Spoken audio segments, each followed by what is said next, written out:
Hi, beautiful world. Welcome to this video. This is Tina from TinaHills.com, and today I'm speaking to you about Neptune, the 12 signs of the zodiac. And if you have your Neptune in Gemini, then this is your video. So, before I begin, I want to tell you that the frequency of Neptune is 211.44 hertz. And what can I say? Every single time I listen to this frequency, I'm transported beyond the fragments of space and time into a dreamy mindscape of imagination, fantasy, fairy tale. And this is the very energy of Neptune, actually. It's all about uh, going beyond the five senses. It's what we don't understand, what we can't comprehend, what we can't put uh, into neat little words. Okay, now this quote. Okay, life is life, whether in a cat or dog or man, says Sri Aurobindo, one of the greatest saints of Bengal, India. There is no difference between a cat or a man. The idea of difference is a human conception for man's advantage. So, this quote kind of symbolizes the very ethos of Neptune or Pisces, the sign it rules. All is one. Okay, and nobody is greater, nobody is lesser. We create, this holistic idea of one living, breathing organism that is this universe. Okay, now think of the twilight zone, that is Neptune. And it's an ice giant. It's the eighth planet of the solar system and the fourth largest body. And it was discovered, it was known about before it was discovered. So it symbolizes everything that is hidden, that we don't know of, that we can't comprehend. Okay, now there is a huge, okay, I'm going to read to you this quote from this ascended master, the Tibetan.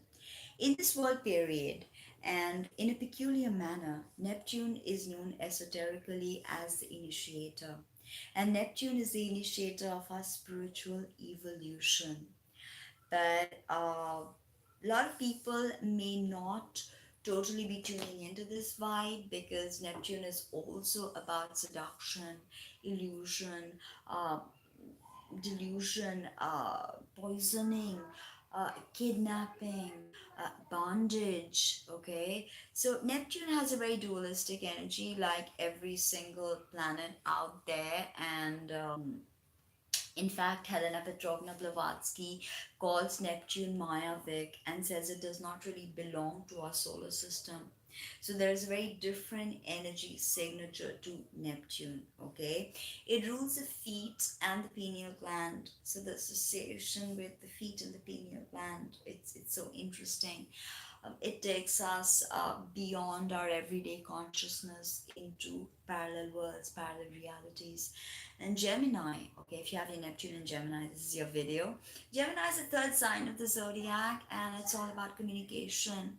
It's again a very complex sign, and esoterically, it is believed that all the signs actually harbor this Gemini energy, because all form of life is dependent on communication, be it spoken, verbal, uh, you know, little things that we do with our faces or with our emotions, everything. Okay, it's communication. So Gemini, Neptune and Gemini can be very interesting placement. It can make you a researcher and writer and publisher of occult things, because Neptune is about, as I said, ESP, lucid dreaming, past lives, ancestral connection, ghosts. Okay, you can be obsessed with these things with Neptune and Gemini, and you can research quite a bit about this. And uh, you want to write about them, you want to talk about them. So if that's what you are into, then do that. But when is fantasy fantasy, and when do we lose touch of reality, lose our groundedness. Now, Gemini is not a very grounded energy, Neptune is not a very grounded energy, so that can create a problem. But if you're tuning into the higher vibes of compassion, empathy, interconnectedness, then you can very well use this energy to tell the world how it is, because it's not easy to communicate about Pisces, which is oftentimes known as the dumping ground of the zodiac. The soul travels through all the signs, and Pisces is the last, and it dumps, and it kind of has this residual energy it's carrying, and it dumps it into Pisces. That's why Pisces is so complex. It's not something we can put to words. Think of a blindfold, okay? When you touch something and you're blind, that is Neptunian. When you smell something and you can't touch it, but you know what it is. So fairy tale, uh, mindscapes that create dream worlds, okay, inception style, the inception of a dream in a dream in a dream. I think that is so Neptunian. Cinema is Neptune, of course. um, and because why? Because celluloid is, after all, the great deception. So Neptune in its lower vibes is has to do with addiction, escapism, lunacy. Okay, lunacy. It has to do with mental institutions, incarceration, bondage. Okay, so a lot of Neptune heavy people may be into bondage, depending upon the Mars Pluto aspects and other stuff. They may be into giving or receiving bondage. So, Gemini, you want to know everything about everything. But what you have to understand is you can't know everything about Neptune, because it is not an energy you can neatly put into words. You can't express it. You can't talk about it all the time. You can only feel it. It's a deep intuitive awareness and awakening. Okay. Anyway, if you look at Helena Petrovna Blavatsky has said that Neptune is not of this solar system, it's Mayavic. Neptune shows us that all forms are temporal, transitory, nothing is permanent.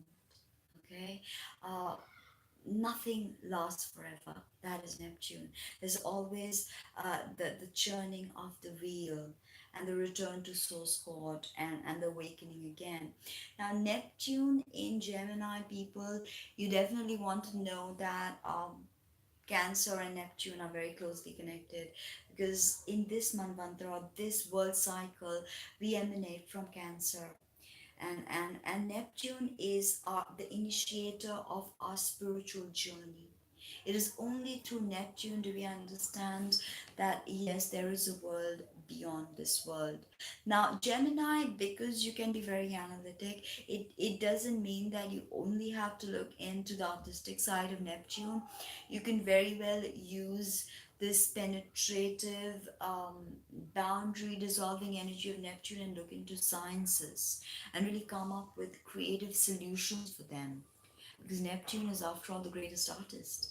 Okay, I mean, yes, Leo is the sign of the artist, ruled by the sun, but Neptune takes you beyond that art, beyond the art that is just glorious, because this is about psyche, the deep unconscious, about parallel worlds and parallel dimensions, and stuff and information that we can't access, the Akashic realm, all this is the domain of Neptune. But of course, there's confusion with this energy, and Gemini, you're about confusion. Look at your glyph, the two twins, okay? There's always a call to two sides. There's always a call to looking at two things and going to two places. There's always a tug and pull. So this confusion energy needs to settle down if you have your Neptune in Gemini, because that's, I think, that will probably be one of your greatest tests and lessons. But once you've understood it, then you will be able to tune into the otherworldly vibe. And then what do? You communicate it, write a blog, make videos, whatever works for you, however you have explored and you have experienced the energy of Neptune, whether it be drowning, if you've heard, if you've heard of drug abuse, whatever it is, it could be about ghosts, anything. So that was a bit about Neptune and Gemini. I hope you liked that video as much as I like making it for you. Don't forget to like, comment, subscribe, and share, means the world. And please visit my website www.dinahings.com. Thank you.